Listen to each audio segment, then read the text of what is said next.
Welcome back to Walsall Fan TV. Walsall have the visit of Mansfield coming up on Saturday, and after they battered Harrogate 9-2, there's a few people worried, and rightfully so, we could say.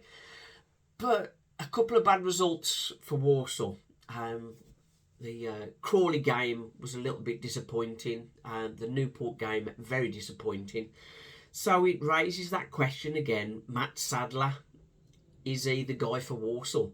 So in the next few minutes, I'm going to give you the case for Mat Sadler and the case against. So we're going to go, first of all, the case for Mat Sadler. Should he stay or go as Walsall manager? Continually changing managers is not the way to go, and Walsall have chopped and changed a lot. And we saw the increase in form for Walsall around about December time. And so maybe Walsall are just having a bit of a sticky patch. But overall, things are progressing, perhaps. The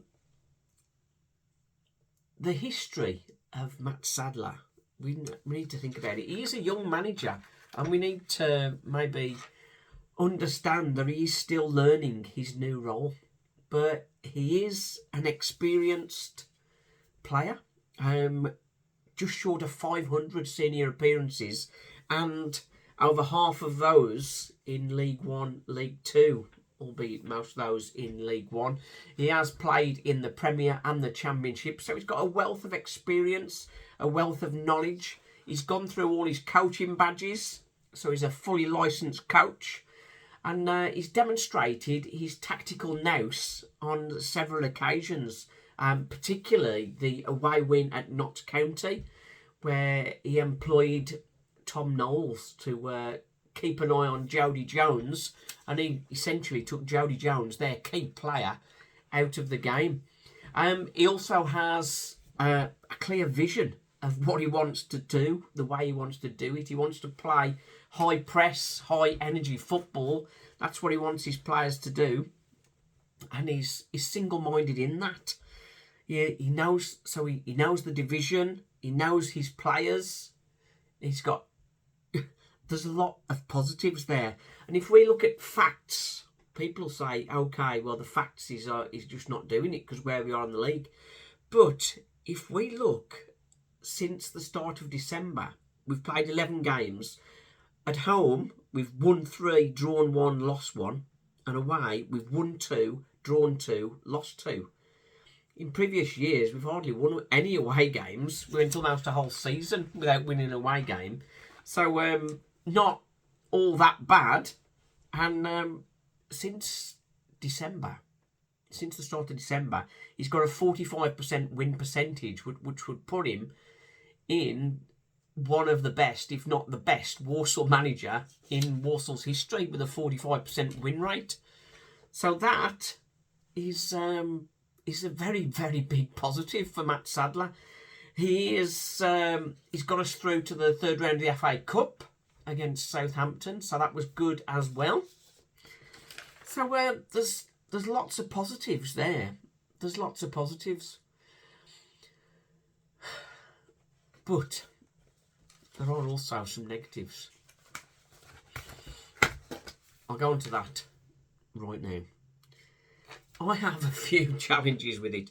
I think the frustration with Mat Sadler's in-game management, I think before the game he sets up exactly who he wants to play and works out how he can beat the opposition. But when that's going wrong, he doesn't seem to have a plan B and can't sort of adapt during the game. Like his substitutions last night, it was like for like changes. He didn't sort of change the system, change the shape or anything like Crawley did. There's one particular player, Aramidi Auti. Yes, he is only just coming back from injury and only played his first minutes on Saturday.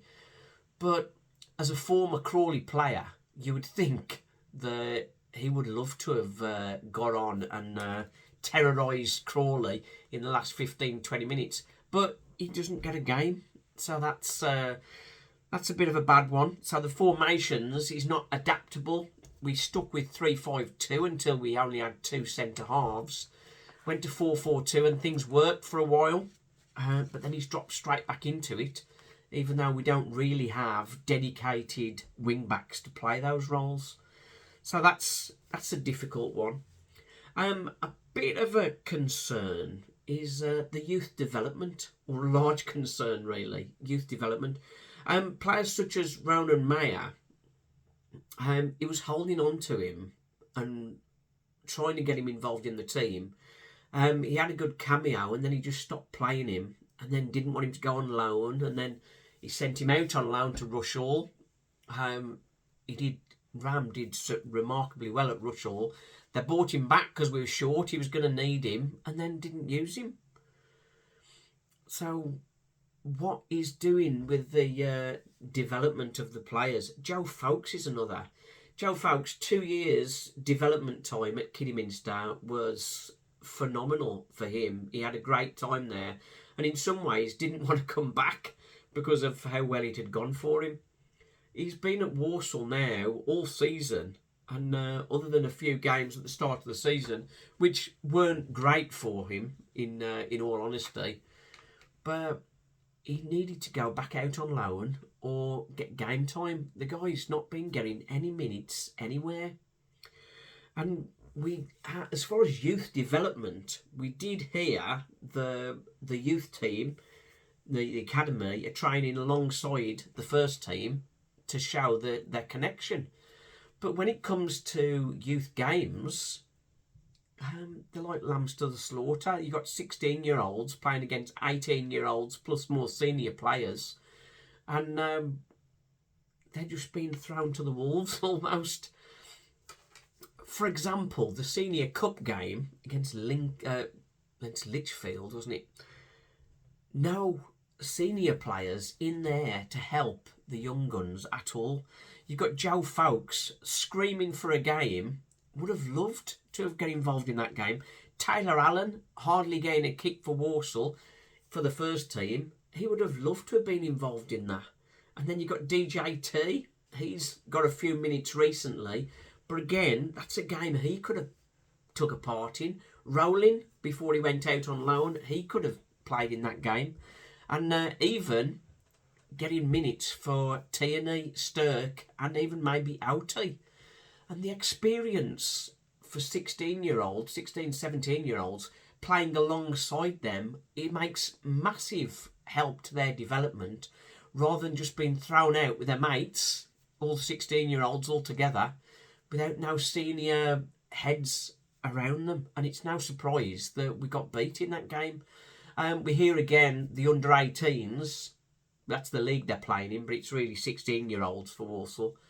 Again, we could have some of our fringe players coming back from injury, those who haven't got a game, helping. Because like recently, Rochdale, was it they beat us 4-1? What's it doing for their confidence to get beat every week? And we've got players on the fringes who are not getting minutes. They could be helping to develop those players and getting minutes themselves so they are ready for the first team. That is a big one for me. Perhaps a bigger one is Mat Sadler's motivational qualities. Whenever he talks, he's quite calm and measured in what he's saying. But is he capable of motivating the team? We'd been on a good run and then went to Accrington and put a poor performance in. And then, again, that was a poor, bit of a slow performance last night as well. So, is he capable of getting a performance out of the team on a consistent basis? And when you're dealing with young players, consistency is going to be difficult. So you need that motivational element. They're all motivated for Notts County, Wrexham, Crewe. But then how about the other games that we sort of fall by the wayside and don't make it happen? Newport last Saturday, they chased and harried like Walsall should do. And Mat Sadler said it himself. They did us to us, sort of thing. Well, why weren't we doing it? Why weren't we competing at the same level that they were? That is another big frustration. I think on several of the videos I've meant to mention it and not really got into O'Shane McIntyre. He's been a bigger loss than people realise for the energy and strength in the midfield. But he's out for the season, so we can't do much about that. Comment recently on Twitter, I think it was from Lee, about John Whitney. John Whitney, he was our physio, and he could definitely motivate the players. But another thing with John Whitney, how many injuries did we have then? We seem to be having injuries all over the park all the time. And so what's going on with the coaching? Now, Mat Sadler is head coach. He's responsible for that area. We know Harry Williams turned his ankle and then he still went and played him. And then he's pretty much out for the season. And Tierney comes back from a hamstring problem and he's back injured again. Little games with the youth team and that sort of stuff would get these players up to speed. He did say during the fans forum, I asked him the question about not having a reserve team, and he said, we can get a game on whenever we want. We've got no issues getting a game on. But like, where's those games? The youth team games, the under-18 games, slotting players into there. You can have overage players in there. That's going to help and get these players fit and ready to go back into the fray, as it were. But another motivational issue is Danny Johnson. Now, there's two ways. We don't know the full story of this. It could be that Danny Johnson has gone off the rails a little bit and not giving his all in training. But Mike Flynn turned Danny Johnson into that powerful goal-scoring machine by boosting him up all the time. Boosting him up. Come on, you're a super striker. You're the guy for us, and that sort of thing. Is Mat Sadler having that conversation with him? Or is he just going to him, well, your running stats are rubbish? To which Danny Johnson would be saying, I'll put the ball in the back of the net. That's what I do. But there's obviously been some kind of falling out there because he's not been playing him. And it doesn't make sense not to play your most prolific goal scorers. So that is another concern. The Evans-Jackson-Smith debate is another one. Evans had an injury, so Jackson Smith comes in, does well, and then gets dropped. I spoke to his dad and asked him why he wasn't in the team, and he'd had no explanation of why he'd been dropped. The rumour is that Owen Evans had gone in saying, I'm the number one keeper, I want my place back. And Mat Sadler said, OK, he's put him back in. When he's not been on good form this season. Last season, he was good. But this season, I don't know what it is. He just doesn't seem happy. Doesn't seem comfortable. And the defence seemed much more comfortable with Jackson Smith in goal. And then Tom Knowles. Tom Knowles, where is the development of the players? Tom Knowles is a big talent. A big talent. Very quick feet. Very talented. Great engine. Great speed. Just lacks some composure. Well, who's training him to improve that? That's not improving as the season's going on. Why is that not improving? Is he just a headless chicken that can't be trained? Or is he not getting the right kind of coaching?